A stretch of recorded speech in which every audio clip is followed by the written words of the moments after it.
The chill of the underground bunker was a constant, biting companion, a physical manifestation of Mackenzie Boyd's spiraling despair.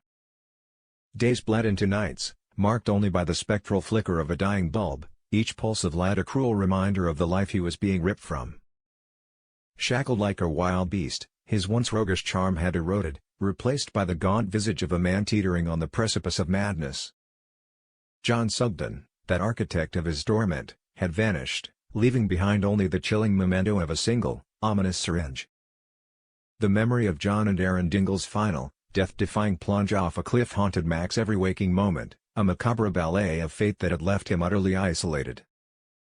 Had they perished? Or were they merely biding their time, orchestrating the next act of his agonizing play? The silence, punctuated only by the drip of unseen water, offered no answers, only amplified the terrifying questions. With trembling hands, guided by a desperate impulse he barely recognized, Mac finally took the syringe. The liquid, cold and alien, slid into his veins, a desperate gamble against the encroaching void. Almost immediately, the world began to warp. The bunker walls, once solid and unyielding, began to ripple, the shadows dancing with a newfound malevolence. Then, through the haze of his fevered mind, she appeared. Charity Dingle. Not the sharp-tongued, fiercely independent woman he knew, but an ethereal specter, bathed in an otherworldly glow. Her eyes, usually sparkling with mischief or fierce determination, now held an unbearable sadness, a sorrow that seemed to pierce through his very soul. Charity? His voice was a raw, croaking whisper, foreign even to his own ears. The vision smiled, a melancholic curve of her lips that twisted his gut. She reached out, her hand translucent, passing through him like a ghost. He felt no touch, yet an agonizing ache bloomed in his chest. Was this real? Was he truly seeing her, or was his mind finally fracturing under the relentless pressure? The hallucination intensified, Charity's voice, a siren's call, weaving through the fabric of his delirium, whispering words of love, betrayal, and chilling prophecies of what was to come. She showed him fleeting, fragmented images, a gravestone, a child's tear-stained face, a dark, churning river. Each image was a shard of glass, cutting deeper into his already wounded psyche. The boundaries between reality and nightmare blurred, and Mackenzie, utterly alone in his subterranean prison, was left to grapple with the terrifying possibility that his last desperate act had merely opened the gates to a more profound and personal hell. The question gnawed him: was this a final, cruel torment, or a desperate message from the beyond, guiding him towards a truth he wasn't ready to face? His fate, tied inexorably to the unknown aftermath of John and Aaron's plunge, hung by the thinnest of threads, and the syringe, far from bringing solace, had merely unveiled a more terrifying reality. The peaceful facade of Emmerdale was about to be irrevocably shattered by the return of a familiar storm, Bernice Blackstock. Her arrival was less a gentle homecoming and more a seismic event, sending shockwaves through the village, particularly through the meticulously ordered world of her sister, Nicola King. Nicola, ever the matriarch of propriety, watched from the window of the shop, her face a mask of barely contained fury as Bernice's taxi pulled up. The sight of her sister, effortlessly elegant yet undeniably chaotic, sent a familiar surge of outrage through her. Bernice had a knack for stirring the pot, for leaving a trail of dramatic embers in her wake, and Nicola knew, with a sinking certainty, that this return would be no different. Bernice, oblivious to or perhaps deliberately ignoring Nicola's simmering resentment, breezed into the BB. It was her sanctuary, a place where the weight of past mistakes and present anxieties could, for a fleeting moment, be shed. There, amidst the comforting clutter of the familiar, she found Bob Hope.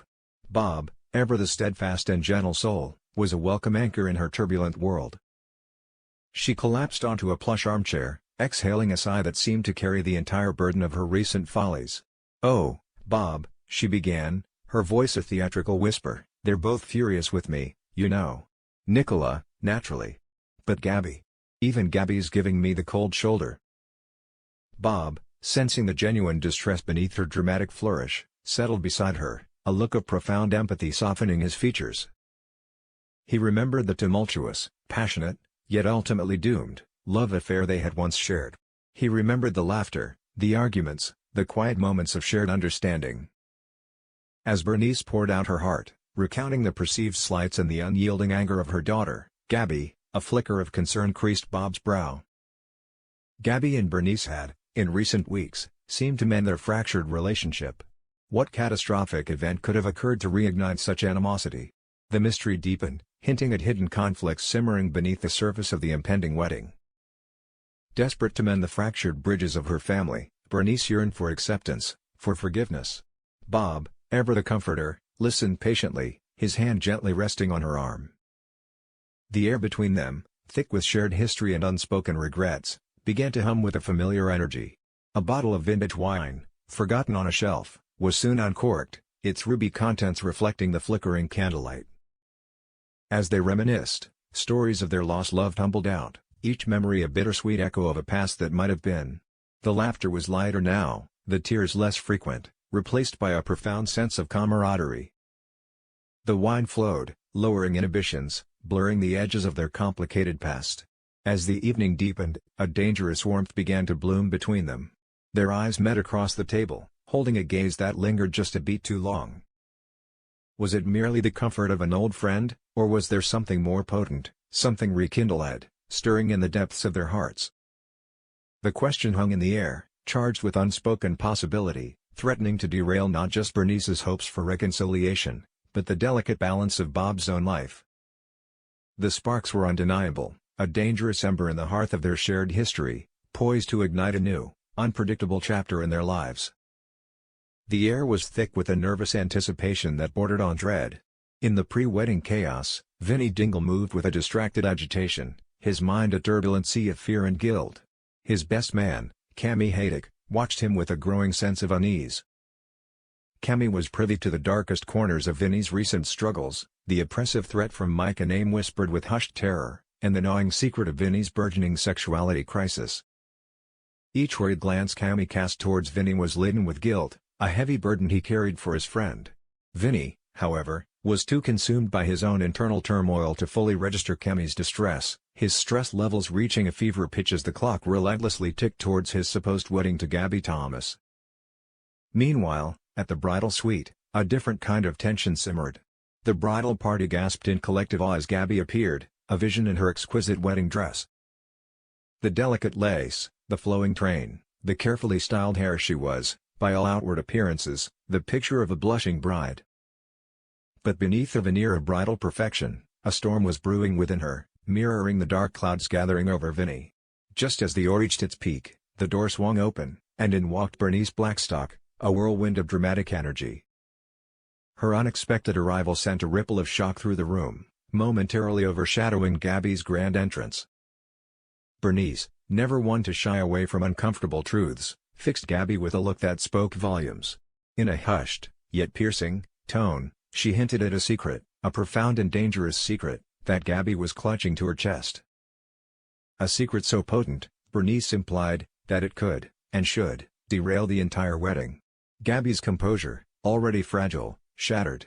Her face paled, and she turned away, her mind a maelstrom of conflicting emotions. Was Bernice referring to Vinnie's deepening struggles, his hidden sexuality, the increasing erraticism of his behavior? Or was she, with uncanny accuracy, pinpointing a secret of Gabby's own, a transgression or a doubt so profound it threatened to tear her world apart? The ambiguity was a cruel twist of the knife, leaving Gabby torn between her desire for a perfect day and the looming shadow of an inescapable truth. Back with Vinnie, panic began to set in. He received a frantic message from Gabby, a few terse words that plunged him deeper into despair. "Something has been wrong for a while." The message was vague, yet potent, an accusation and a plea all at once. Was she referring to his struggles, the internal torment that was slowly consuming him? Or had she, somehow, uncovered the true extent of his hidden sexuality crisis, the very core of his secret fears? Drowning in a toxic cocktail of guilt and fear, Vinnie could no longer breathe. The weight of his own mess, the mounting pressure of Mike's threat, and the agonizing conflict within his soul became too much to bear. He needed to escape, to breathe, to somehow make sense of the chaos. Without a word, he bolted, leaving Cammy to stare after him in dismay, a silent witness to his friend's unraveling. Gabby, still reeling from Bernice's cryptic warning, made a desperate decision. She announced to her mother that she hadn't called off the wedding. It was a declaration born more of defiance than conviction, a desperate attempt to regain control of a situation spiraling rapidly out of her grasp. In a tender moment, she turned to her younger brother, Arthur Thomas, his eyes wide with a mixture of confusion and concern. "Arthur," she whispered, her voice laced with a raw vulnerability, "will you walk me down the aisle?" Arthur, touched by the unexpected request, nodded, his innocent acceptance a stark contrast to the intricate web of deceit and doubt that entangled his sister. But as the bridal party arrived at the church, a palpable sense of unease descended. Cammy, his face etched with worry, had been leaving increasingly frantic messages on Vinny's phone, each unanswered call amplifying his dread. Gabby stepped through the grand doors, her heart pounding with a mixture of hope and trepidation.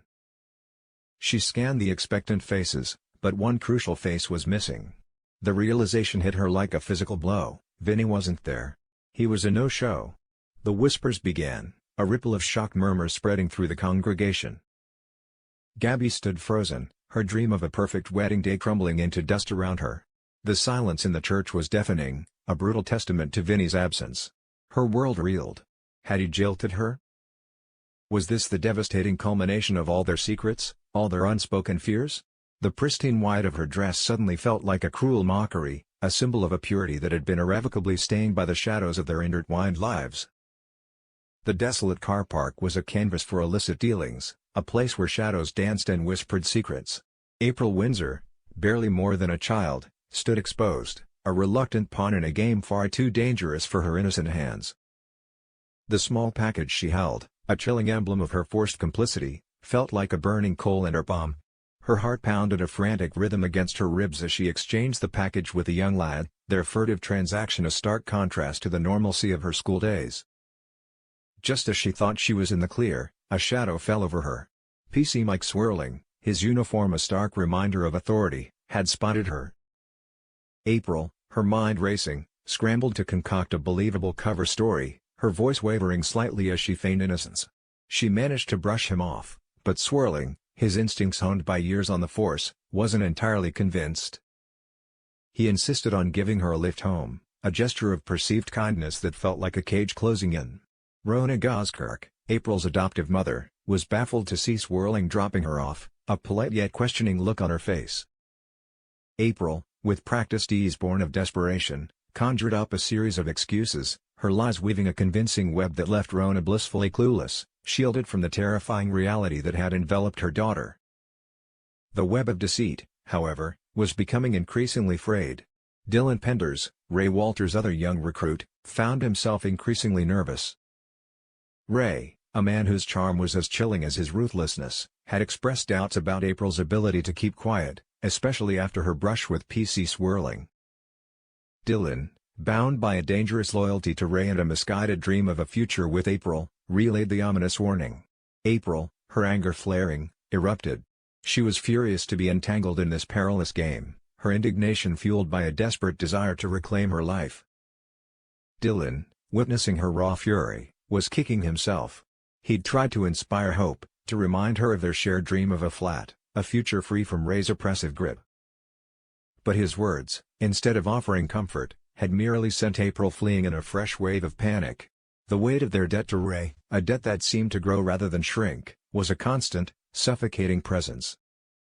The next day, however, a profound sense of guilt washed over April. She saw the unwavering faith Dylan placed in Ray, the innocent hope in his eyes, and her heart ached. He truly believed Ray would free them, that their illicit dealings were a temporary means to an end. Unable to crush his fragile optimism, April agreed to meet with Ray. The tension was palpable as the teens confronted him. April, her voice imbued with a newfound strength born of desperation, forcefully demanded to know when their debt would finally be wiped clean. Ray, his eyes glinting with a predatory amusement, merely smiled. "Dylan," he purred, his voice a silken menace, "I only need April now." The words hung in the air, a chilling pronouncement. Dylan's face went white with fear. Before he could protest, before he could even comprehend the horrifying implications, Ray took April by the arm and led her away, pulling her into his car. The vehicle sped off, leaving Dylan alone in the dust, a knot of terror tightening in his stomach. His desperate calls to April went unanswered, swallowed by the roar of the engine. Meanwhile, unaware of the escalating danger, Dylan was due for an interview at the depot with Caleb Milligan and Jai Sharma, a small beacon of hope in his otherwise darkening world. But as the minutes ticked by, as April remained unreachable, the question that echoed in his mind, and across the silent, darkening landscape of Emmerdale, was a terrifying one: would April be okay? Or had she just been driven into a nightmare from which there might be no escape?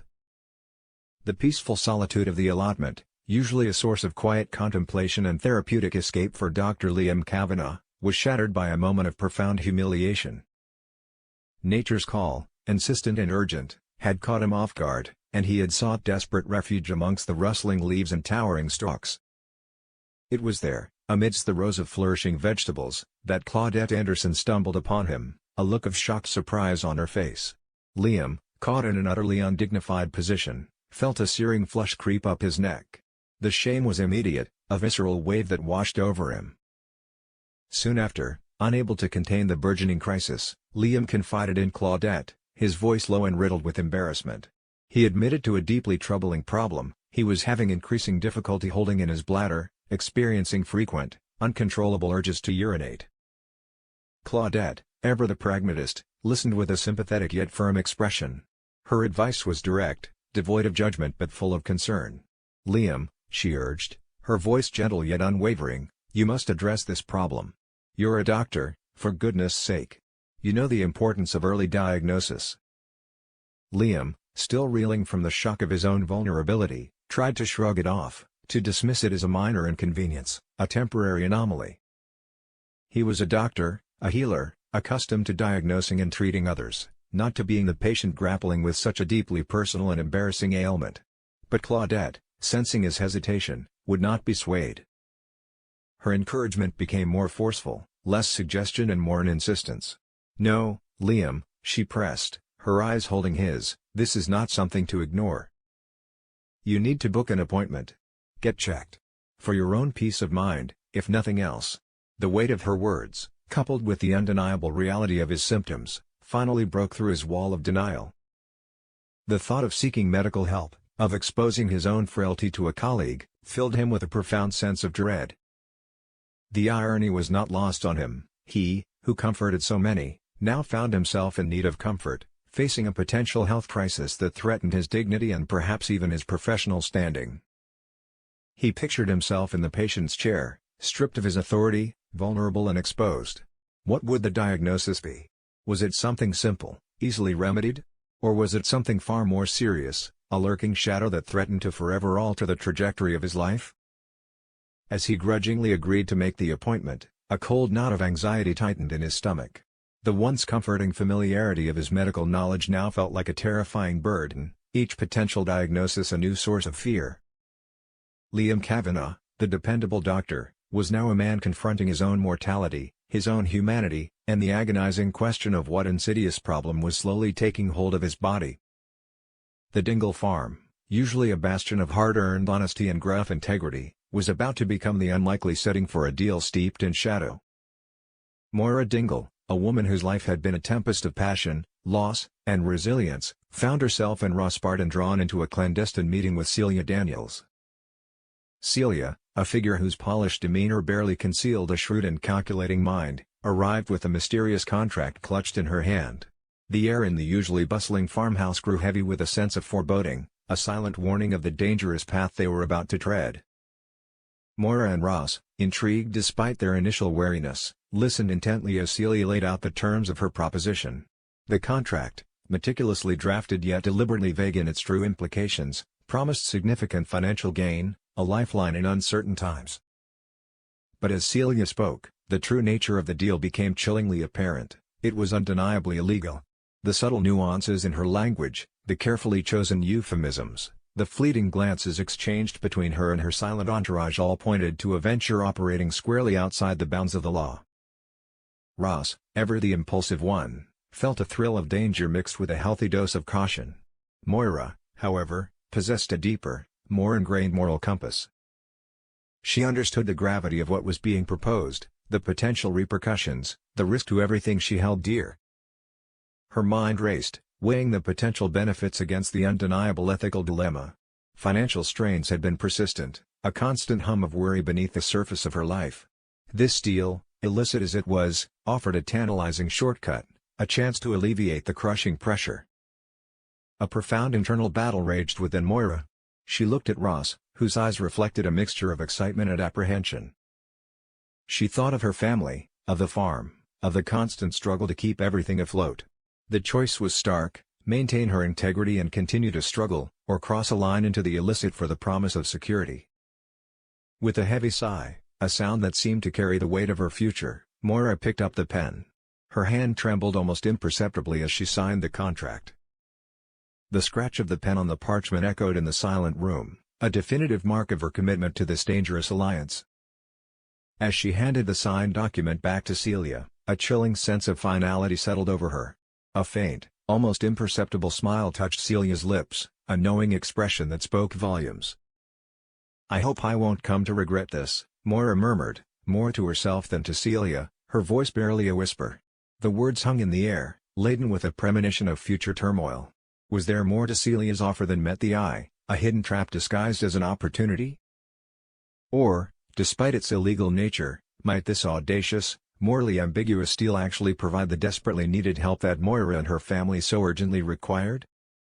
As the sun began to set over the sprawling Emmerdale landscape, casting long, ominous shadows, Moira Dingle was left to grapple with the profound implications of her decision, a decision that could either be her salvation or her ultimate undoing, forever altering the course of her life and the lives of those she sought to protect.